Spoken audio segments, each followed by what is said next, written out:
زاویار نے کانپتے ہوئے مڑ کر دیکھا تو حملہ آور زمین بوس ہو چکا تھا۔ اس کے سر سے خون نکل رہا تھا۔ اس نے کوئی بھاری شے اس کے سر میں دے ماری تھی، لیکن پھر اس نے سامنے دیکھا تو تقریباً اسی حلیے میں ایک اور آدمی کھڑا تھا۔ کون ہو تم لوگ؟ زاویار ہکلایا۔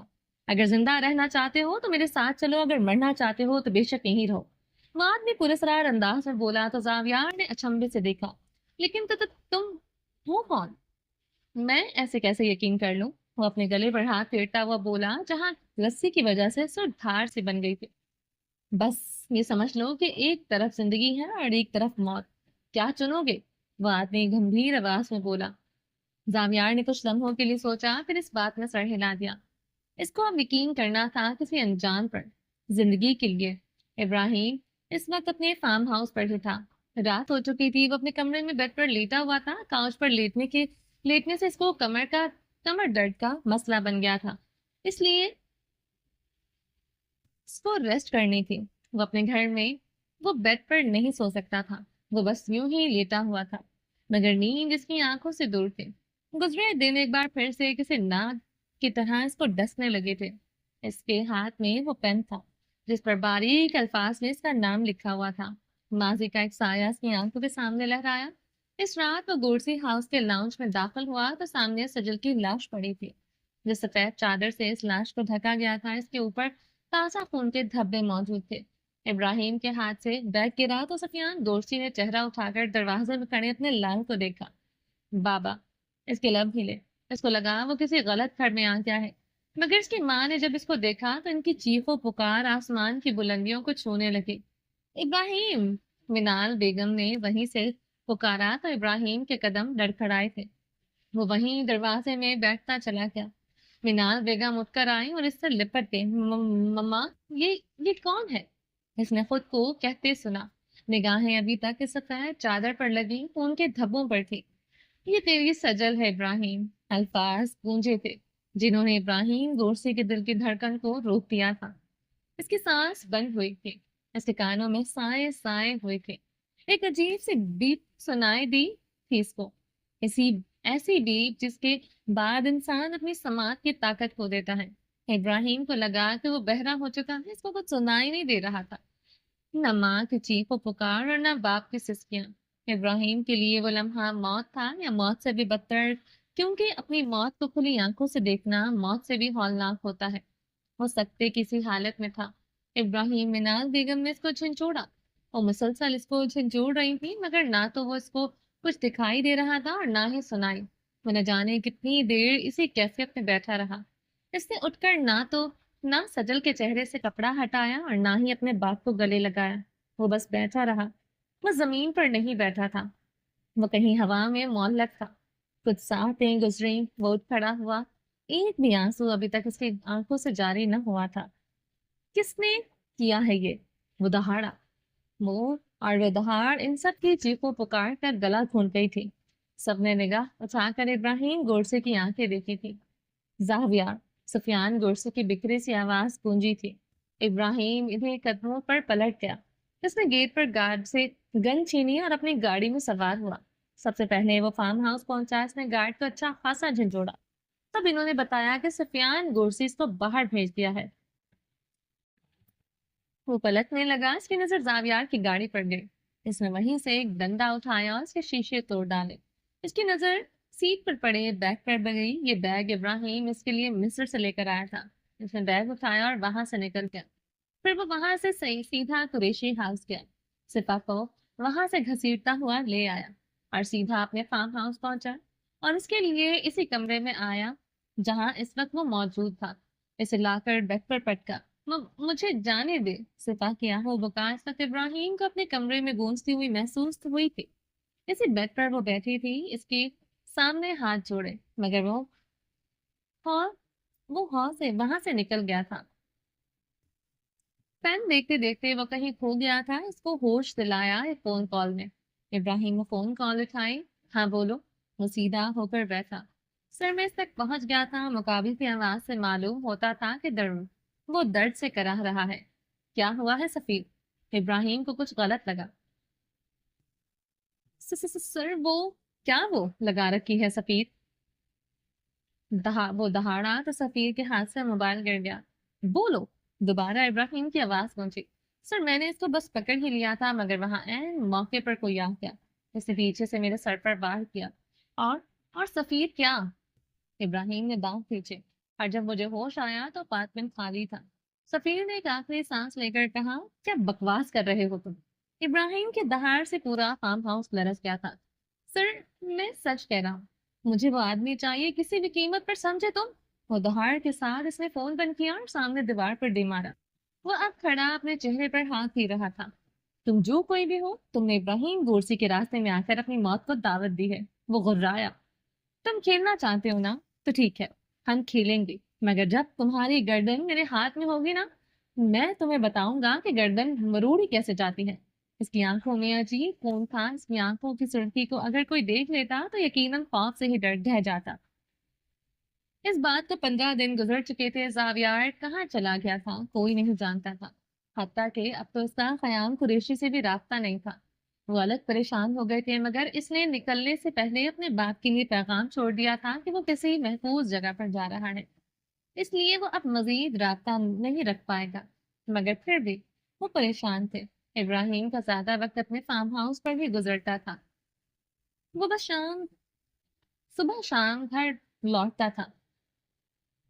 اس دوران یا تو صفا سوئی ہوئی ہوتی تھی یا بالکنی میں کھڑی رہتی تھی۔ اس دن کے بعد ملال بیگم نے دوبارہ صفا کو تنگ نہیں کیا تھا۔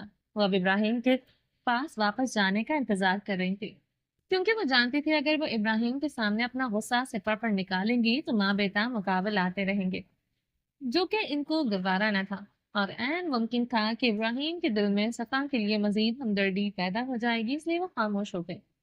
آج صبح ابراہیم اپنے کمرے میں داخل ہوا تو صفا قدرے بہتر موڈ میں تھی۔ وہ صوفے پر کوئی کتاب لیے بیٹھی تھی۔ اس نے ایک سرسری سی نگاہ اس پر ڈالی اور اپنی ڈریسنگ کے جانے پر گیا۔ صفا کن اکھیوں سے اس کو دیکھتی رہی۔ وہ واپس آیا تو اس کے ہاتھ میں ایک سوٹ کیس تھا۔ اس نے وہ سوٹ کیس بیڈ پر پٹکا اور اس میں اپنے کپڑے رکھنے لگا۔ صفا نے اس کو پیکنگ کرتے دیکھا تو دل ایک لمحے کے لیے بند ہوا تھا۔ تو کیا ابراہیم واپس چلے جائیں گے؟ کیا ان کے جانے کے بعد منال آنٹی دوبارہ مجھے اسی اذیت کا شکار بنائیں گی؟ ہاں، انہوں نے 1-2 بار مجھے وارننگ دی کہ جب ابراہیم واپس چلا جائے گا تو میری صحیح شامت اس دن آئے گی۔ یہ سوچ سوچ کر ہی صفا کا حلق خشک ہو رہا تھا۔ وہ اپنے ہونٹ چباتی ہوئی اٹھی اور اس کے مقابل آ کھڑی ہوئی۔ ابراہیم کوئی چیز الماری سے لینے کے لیے پلٹا تو صفا سے ٹکرایا۔ وہ لڑکھڑائی۔ ابراہیم کا چہرہ سد گیا۔ ایک جگہ ٹک کر نہیں بیٹھ سکتی تم؟ اس نے لہجے میں بیزاری سے کہا تو صفا کا دل کٹ گیا۔ اسے بہتر تھا کہ وہ گورسی ہاؤس میں ہی اپنی سزا مکمل کر دے، کم از کم اس کا دل تو نہیں ٹوٹے گا ہر روز۔ وہ اپنی سوچوں میں گم کھڑی اپنے لب کاٹتی رہی کہ ابراہیم کی آواز دوبارہ سماعتوں سے ٹکرائی۔ کیا؟ اب یوں کھڑی میرا منہ کیا دیکھتی رہو گی؟ بولو بھی۔ وہ فجنت سے بولا تو صفا کی آنکھوں میں پانی تیرنے لگا۔ مجھے یہ آنسو دیکھنے میں کوئی دلچسپی نہیں ہے۔ اگر کوئی ضروری بات ہے نہیں ہے تو ہٹو راستے سے۔ وہ اس کو ایک طرف کرتا ڈریسنگ کی جانب بڑھ گیا۔ صفا نے کھچکی لی۔ یا اللہ میں کیا کروں، ایک طرف کنواں ہے تو دوسری طرف کھائی، ایک طرف میرا محبوب ہے جس کے ہاتھوں میں مجھے ہر روز ہر زہر پینا ہے، کڑواہٹ کا، بیزاری کا، خجلت اور دھتکارے جانے کا۔ دوسری جانب اس کا خاندان جو ہر روز میرے جسم کو چھلنی کرے گا۔ ایک طرف دل ہے تو دوسری جانب میرا ناکارہ وجود۔ کیا کروں میں؟ وہ دل میں اللہ سے سوال کر رہی تھی۔ اس دوران دوبارہ ڈریسنگ کا دروازہ کھلا۔ ایک چھوٹا سا بیگ اٹھائے وہاں سے نکلا۔ اس نے اپنے کچھ پرفیومز اور مزید ضرورت کی چیزیں رکھی۔ آپ واپس جا رہے ہیں؟ اب کی بار صفا نے پوچھ ہی لیا۔ ابراہیم اپنے بیگ پر جھکا ہوا تھا۔ صفا اس کی جانب پشت تھی۔ اس کے سوال پر اس کے پیکنگ کرتے ہاتھ رکے وہ سیدھا کھڑا ہوا اور مڑ کر صفا کے روبرو آیا۔ ہاں، ایک لفظی جواب آیا تھا۔ میں کہاں رہوں گی؟ اس نے نسلیں زمین میں گاڑے کہا۔ تم گورسی ہاؤس میں ہی رہو گی، اور خبردار، ابراہیم نے انگلی کھڑی کی، خبردار جو تم نے گورسی ہاؤس سے قدم بھی باہر نکالا ورنہ تمہاری ٹانگیں توڑ کر بستر پر ڈال دوں گا ساری زندگی کے لیے، سمجھی؟ وہ دہاڑا۔ صفا لرز کر رہ گئی۔ اس کی آنکھوں میں پھر سے بے رنگ موتی چمکے۔ اب یہ رونا دھونا وہاں جا کر کرو۔ اس نے صوفے کی جانب اشارہ کیا۔ مجھے پیکنگ مکمل کرنی ہے اس لیے راستہ چھوڑو۔ وہ اس کو ایک ہاتھ سے سائڈ پر کرتا ایک بار پھر سے ڈریسنگ میں گھس گیا، جبکہ صفا اپنے ہاتھوں کی کپکپاہٹ روکتے ہوئی آ کر صوفے پر بیٹھی۔ اس کی آنکھوں سے نمکین مایا بہ رہا تھا۔ وہ وہاں بیٹھی خاموش آنسو بہاتی رہی۔ ابراہیم نے پیکنگ مکمل کی اور ایک فون کال ملائی۔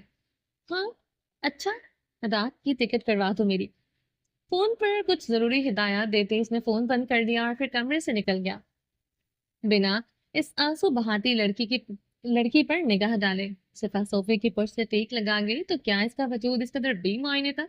کیا اس کی زندگی بس اتنی محدود تھی کہ کیا وہ بس سزا پانے کے لیے زندہ تھے، اور وہ بھی ایسے گناہ کی جو اس نے کیا ہی نہیں، اور جس نے وہ گناہ کیا تھا وہ آج آزاد پھر رہا تھا۔ صفا خود ترسی کا شکار ہو چکی تھی۔ اس کو اپنا آپ سب سے حقیر لگنے لگا تھا۔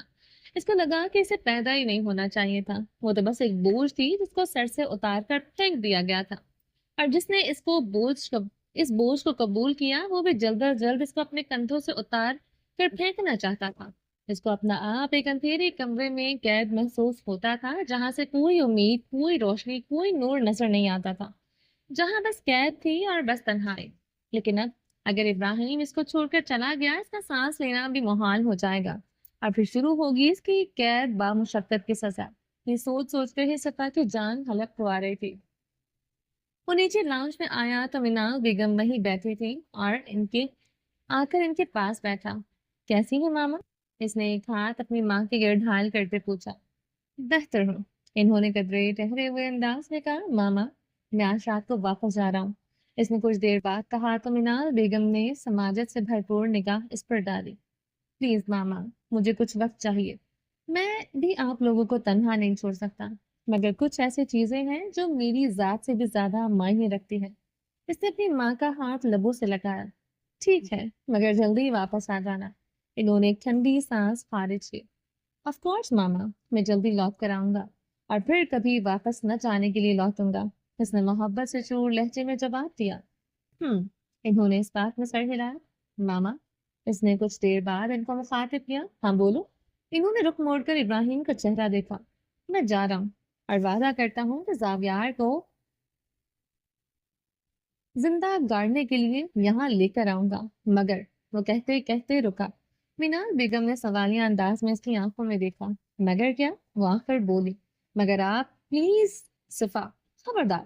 انہوں نے اس کی بات مکمل ہونے نہیں دی تھی۔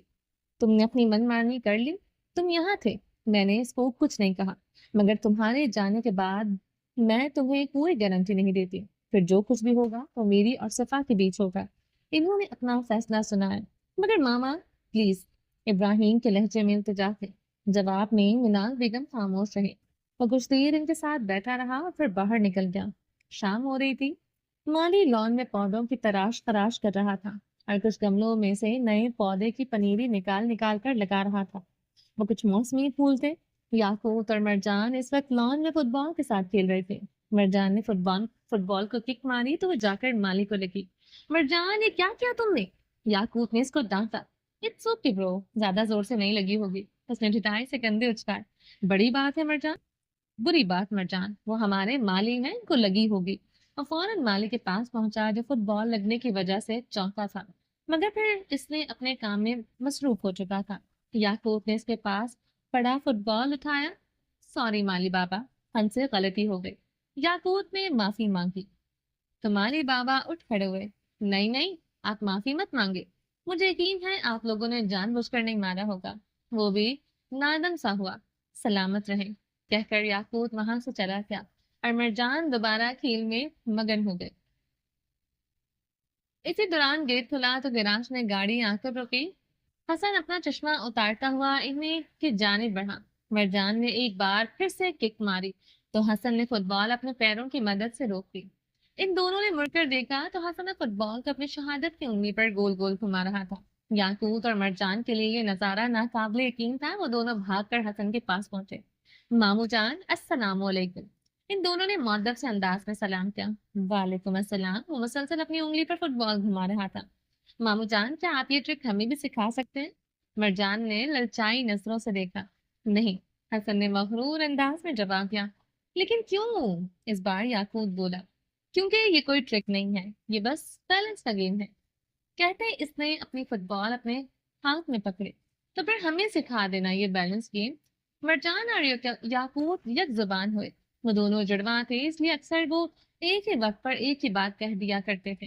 ان کی شکل و صورت اور عادات ایک دوسرے سے بہت مختلف تھی، مگر پھر بھی ان میں جڑواں والا کوئی نہ کوئی انداز موجود تھا۔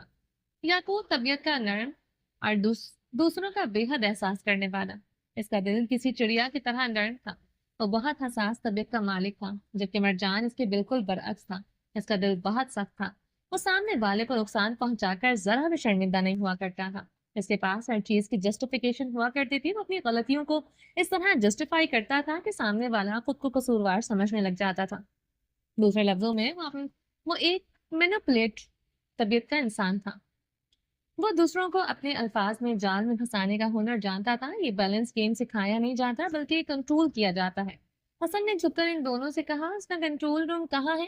مرجان کو دلچسپی ہوئی۔ یہاں، کہتے حسن نے مرجان سے سر پر ہاتھ رکھا۔ یہ جو دماغ ہے نا، یہی سب کچھ کنٹرول کرتا ہے مرجان، حسن نے اس کی آنکھوں میں آنکھیں ڈال کر کہا تو مرجان نے اس بات میں سر ہلایا۔ وہ کچھ دیر یوں ہی حسن کی آنکھوں میں دیکھتا رہا، جیسے کہ حسن اس کو کنٹرول کر رہا۔ وہ اپنے گرد گرد نواں ایک ایسے لمحے کے لیے بے خبر ہو چکا تھا۔ یعقوب کھڑا دیکھ رہا تھا، وہ کبھی حسن کو دیکھتا تو کبھی مرجان کو۔ مرجان پلکیں تک نہیں جھپکا رہا تھا، وہ ہپنوٹائز ہو چکا تھا۔ کیا ہو رہا ہے یہاں بوائز؟ ایک نسوانی آواز نے سحر کو توڑا تو وہ تینوں متوجہ ہوئے۔ ہوریا چلتے ہوئے ان تینوں کے پاس آئی۔ اس وقت مرجان اور یعقوب دونوں اپنی ماں کی جانب دیکھ رہے تھے، جبکہ حسن ایک بار پھر سے سینہ ہو کر فٹ بال کو اپنی انگلی پر گھما رہا تھا۔ رحمان گرداوی کے آفس میں اس وقت کچھ لوگ موجود تھے۔ وہ لوگ غیر ملکی معلوم ہوتے تھے۔ یہ کوئی آفیشل میٹنگ نہیں تھی، بلکہ یہ ایک غیر رسمی میٹنگ تھی جو کہ رحمان گرداوی کے مینشن میں ہی رکھی گئی تھی۔ وہ تین لوگ تھے جب رحمان گرداوی کے ساتھ اس کا پی اے موجود تھا۔ رحمان گرداوی اپنے سربراہی نشست پر براجمان تھے، جبکہ وہ تینوں سامنے بیٹھے تھے۔ ان میں سے ایک نے ایک فائل سامنے رحمان گرداوی نے فائل کھولی۔ اس کا پہلا صفحہ پڑھنے کے بعد ہی اس نے فائل بند کر دی اور کرسی کی پشت سے ٹیک لگا لیا۔ کیا ہوا گرداوی صاحب؟ ایک آدمی بولا۔ مسٹر جوزف، آپ ہمارا موقف جانتے ہیں، اس کے باوجود آپ اس طرح ایک پرائیویٹ میٹنگ میں مجھ سے کیا ڈسکس کرنے آئے ہیں؟ رحمان گرداوی کے چہرے پر ناگواری تھی۔ ہم سب جانتے ہیں وہ موقف ایک صدر کا ہے، مگر اس پرائیویٹ میٹنگ میں ہم رحمان گرداوی کا موقف لینے آئے ہیں۔ اب کی بار درمیان میں بیٹھا آدمی بولا تو رحمان گرداوی نے آئیبرو اٹھا کر اس کو دیکھا۔ اور آپ کو کیوں لگتا ہے کہ میرے اور صدر کے موقف میں کوئی فرق ہوگا؟ رحمان گرداوی نے ذرا سا جھک کر پوچھا۔ کیونکہ ہم جانتے ہیں کہ رحمان گرداوی ایک صدر ہونے کے ساتھ ساتھ ایک کامیاب بزنس مین بھی ہے، اور بزنس مین اپنے نفع نقصان کو کبھی بھی ملک کو قوم کی وجہ سے پس پشت نہیں ڈالتا۔ اب کی بار جوزف بولا تھا، مجھے پرواہ نہیں، میں بے شک اپنے بزنس کو لے کر ذرا حساس ہوں، مگر یہ ایک شفاف موقف ہے۔ ہم اسرائیل کے ساتھ کوئی معاہدہ نہیں کرنے والے۔ انہوں نے فیصلہ کن انداز میں جواب دیا۔ لیکن کیا آپ کو نہیں لگتا کہ ہمیں دوست بن کر رہنا چاہیے؟ آخر کب تک یہ جنگ کھیلتے رہیں گے؟ جوزف نے ذرا احتیاط سے کہا۔ رحمان گرداوی نے دونوں ہاتھ میز پر رکھے اور اپنے دونوں ہاتھوں کی انگلیاں باہم دھسائیں۔ مجھے لگتا ہے کہ مومن اور کافر بھی کبھی دوست نہیں ہو سکتے۔ انہوں نے جوزف کی آنکھوں میں دیکھ کر جواب دیا۔ جوزف نے مسکراہٹ ضبط کی۔ اور آپ کو کیوں لگتا ہے کہ آپ مومن ہیں؟ وہ دبی مسکراہٹ لیے رحمان گرداوی کو تیش دلا دیا۔ یو کین لیو ناؤ، آنکھوں نے تنے جبڑوں سے کہا تو دوبارہ کرسی کی پشت سے ٹیک لگا گئے۔ وہ تینوں اٹھ کھڑے ہوئے، لیکن جاتے جاتے انہوں نے ایک اور فائل گرداوی کی ٹیبل پر رکھی۔ کوئی فیصلہ لینے سے پہلے یہ فائل دیکھ لیجیے گا، آپ کے فائدے کی بات ہے۔ جوزف نے جھک کر فائل گرداوی کے سامنے دھکیلی اور معنی خیز نگاہ اس پر ڈالتا وہاں سے نکل گیا۔ رحمان گرداوی نے وہ دونوں فائلیں حقارت سے پرے دھکیل دی۔ صفا اس وقت اپنے کمرے میں تھی، وہ صوفے پر بیٹھی تھی۔ وہ اسی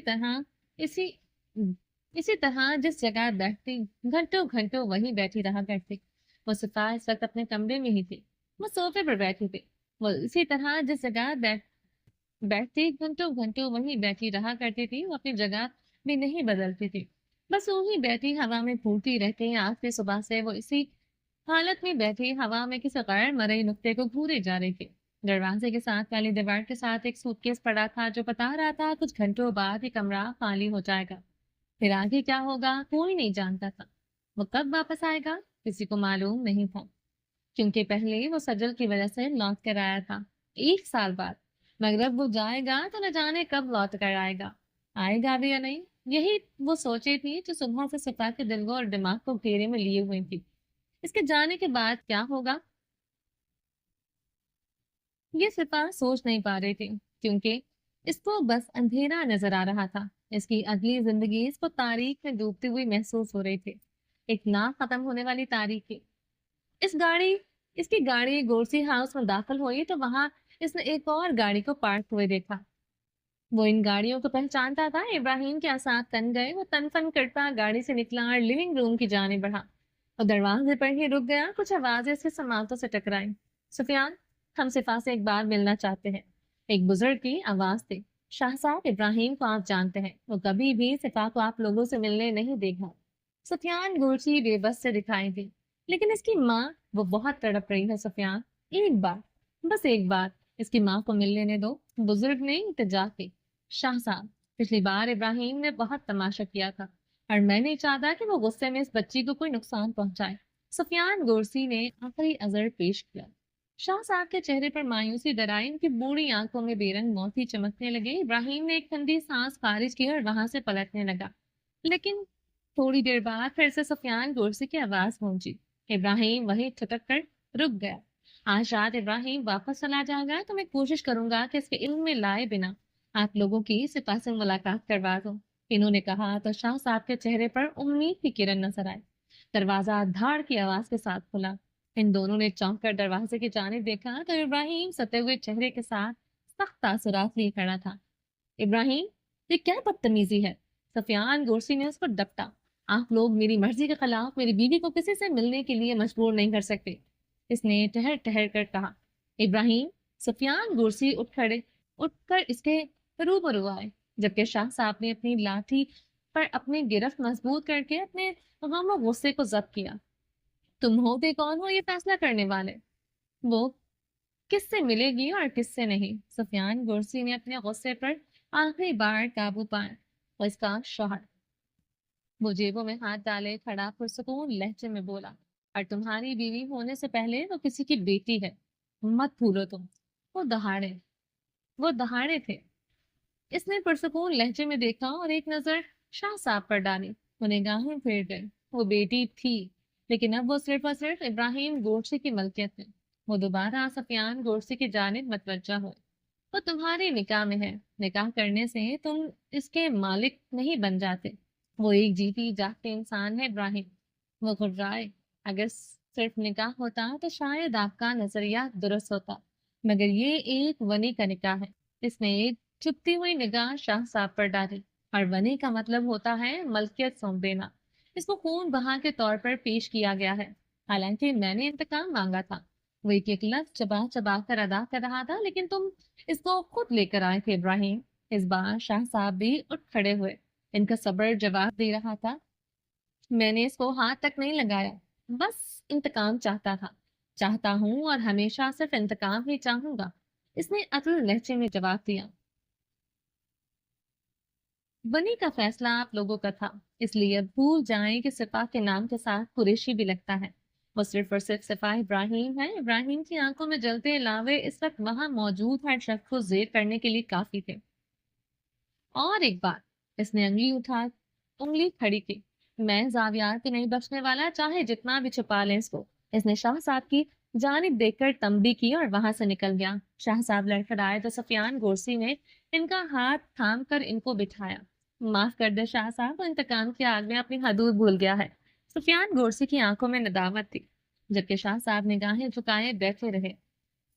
ختیجہ بیگم کچن میں تھی، شام ہو رہی تھی، مگر قیام قریشی ابھی تک گھر واپس نہیں آئے تھے۔ وہ ملازمہ کے ساتھ کھانا بنوا رہی تھی کہ مین ڈور کھلا۔ قیام قریشی ایک جانی پہچانی آواز گونجی تھی، یا اللہ خیر۔ ختیجہ بیگم فوراً لاؤنج میں آئی۔ وہ سامنے کھڑا تھا، ہاتھ میں اپنی گن لیے۔ اب کیا لینے آئے ہو ابراہیم؟ ان کے لہجے میں غم اور تکان تھی۔ صفا کا پاسپورٹ اور ID کارڈ، اس نے اپنی ڈیمانڈ رکھی۔ تو کیا مطلب؟ تم نے اس کا پاسپورٹ کا کیا کرنا ہے؟ تم اس کو کہاں لے کر جا رہے ہو ابراہیم؟ وہ سوچ کر ہی کام گئی تھی، میں چاہے اس کو جہنم میں لے کر جاؤں، آپ لوگ سوال نہیں کر سکتے، وہ عدل لہجے میں بولا۔ ختیجہ بیگم کا حلق خشک ہوا، وہ 2 قدم آگے آئے۔ اور آ کر ابراہیم کے سامنے ہاتھ جوڑے۔ تمہیں خدا کا واسطہ ہے ابراہیم، ان کی آواز لرزی، تم میری بیٹی کو کہیں مت لے کر جاؤ، اس کو یہیں رہنے دو۔ ابراہیم، وہ گڑ گڑائی، میرا دماغ خراب مت کریں، اس نے گن سے اپنا ماتھا رگڑا۔ تو تم ایک بار مجھے اس سے مل لینے دو۔ انہوں نے بے بسی سے گزارش کی، میں آپ سے کیا کہہ رہا ہوں اور آپ کیا کہہ رہی ہیں؟ ابراہیم نے حیرت سے ان کو دیکھا۔ ابراہیم، میں خود ہی لے کر آتا ہوں، کہتے وہ سیڑھیاں پھلانگ گیا۔ ابراہیم، تمہیں خدا کا واسطہ ہے میری بچی کو مت لے کر جانا کہیں۔ وہ پیچھے گڑ گڑاتے ہی رہ گئے، جبکہ وہ ان کی ایک بھی سنے بغیر سپاہ کے کمرے میں پہنچا۔ اس نے آتے ہی الماری کھولی، سامنے ہی اس کے کچھ ڈاکومنٹس پڑے تھے۔ سپاہ چونکہ اسی سال 18 کی ہوئی تھی، اس لیے اس کے ڈاکومنٹس ابھی تک ریڈی نہیں تھے۔ اس کا ایک بے فارم پڑا تھا اور پاسپورٹ مگر آئی ڈی کارڈ نہیں تھا۔ ابراہیم نے وہ سب ڈاکومنٹس اٹھائے اور باہر نکل گیا۔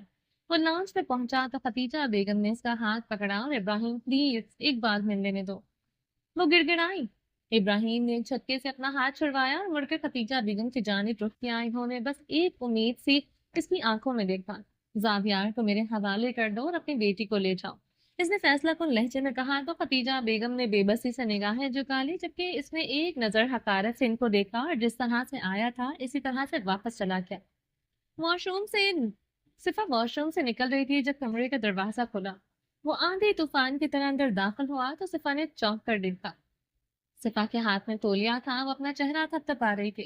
ابراہیم اس کو دیکھے بنا ڈریسنگ میں گیا۔ صفا بے دلی سے آ کر بیڈ پر بیٹھ گئی، یقیناً وہ تیار ہونے لگا۔ وہ بیڈ گراؤنڈ سے ٹیک لگائے بیٹھی اسی سوٹ کیس کو گھورتی رہی۔ میں اپنی سزا کے لیے تیار ہوں، قید بامشقت کے لیے تیار ہوں۔ وہ ایک ہی سمت میں گھورے جا رہے تھے۔ آپ بھی مجھے بس درد ہی دیتے رہیں۔ جو زخم آپ میری روح پر لگاتے ہیں ان سے اچھا ہے کہ میں اپنے بدن کو تھکا لوں۔ اس نے دل کے دل میں فیصلہ کیا۔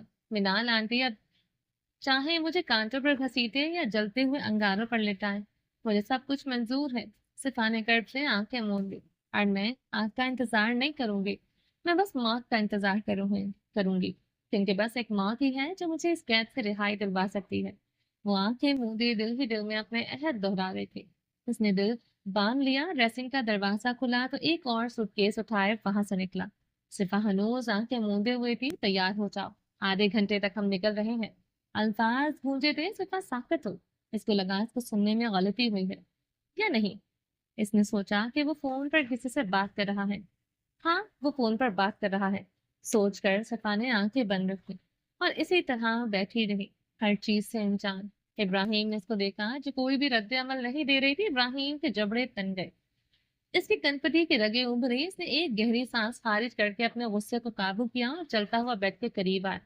ابراہیم نے ایک نظر اس کو دیکھا، وہ ایک بازو آنکھوں پر رکھے نیم دراز سے تھی۔ ابراہیم نے اس کو بازو سے دبوچا تو صفا کی سسکی نکلی۔ لڑکی بہری ہو کیا؟ سنائی نہیں دیتا؟ وہ آنکھوں میں خون لیے چلایا تو صفا کام کر رہ گئی۔ وہ جلدی سے سیدھی ہو کر بیٹھی کہ کیا مطلب ہے آپ کا؟ وہ ہاتھ چھڑوانے کی کوشش کرتے وہ مشکل بولی، مطلب یہ ہے کہ تم میرے ساتھ جا رہی ہو، اس لیے یہ فضول کے ڈرامے بند کرو اور تیار ہو جاؤ۔ اٹھ کر وہ جھٹکے سے اس کا بازو چھوڑتا ہوا اپنی اسٹڈی کی جانب بڑھ گیا۔ پیچھے صفا حیران و پریشان سی بیٹھی تھی۔ تو کیا وہ شخص اس کو ساتھ لے کر جا رہا تھا؟ وہ جو اس نے اتنی نفرت کرتا تھا وہ اس کو اپنے ساتھ لے کر جا رہا تھا؟ صفا کو یقین نہیں آ رہا تھا، لیکن پھر صفا کی آنکھوں کے سامنے اپنی ماں کا چہرہ لہرایا۔ تو کیا وہ اس کو صرف اس لیے لے کر جا رہا تھا کہ وہ اپنے ماں باپ سے دور رہ سکے؟ صفا کو سمجھ آ گئی تھی۔ وہ زخمی سا مسکرائے۔ میں بھی کہوں، آخر آپ کو کون سی ایسی مجبوری پیش آئی کہ آپ اس ناکارہ بیکار وجود کو اپنے ساتھ گھسیٹنے کے لیے تیار ہو گئے؟ صفا بڑبڑائی۔ آپ صرف اور صرف میرے ماں باپ کو اذیت پہنچانے کے لیے مجھے ان سے دور لے کر جا رہے ہیں۔ صفا نے حیرت سے اسٹڈی کے بند دروازے کو گھورا کہ اچانک دروازہ کھلا۔ صفا چونکی، وہ وہاں سے کچھ فائلز اٹھائے نکلا۔ اس نے چھٹک کر دیکھا تو صفا اسی طرح بیٹھی تھی۔ لڑکی، میں نے تم سے کہا تیار ہو جاؤ اور تم اسی طرح ڈھیٹ بنی بیٹھی ہو۔ وہ اپنے بیگ میں فائل رفتہ غرایا تو صفا فوراً اٹھ کھڑی ہوئی۔ وہ اپنی انگلیاں چٹکانے لگی۔ ابراہیم نے اس کی جانب دیکھا تو اس کے پیکنگ کرتے ہاتھ رک گئے۔ وہ تنے آئیبرو لیے اس کے سامنے آیا۔ کیا چاہتی ہو تم؟ اس کے لہجے میں ناگواری تھی۔ کیا میرے کچھ چاہنے سے کچھ بدل جائے گا؟ صفا نے اس کی آنکھوں میں دیکھ کر سوال کیا۔ نہیں، یک لفظی جواب آیا۔ صفا نے حیرت سے سامنے کھڑے بے حس انسان کو دیکھا۔ جب چاکر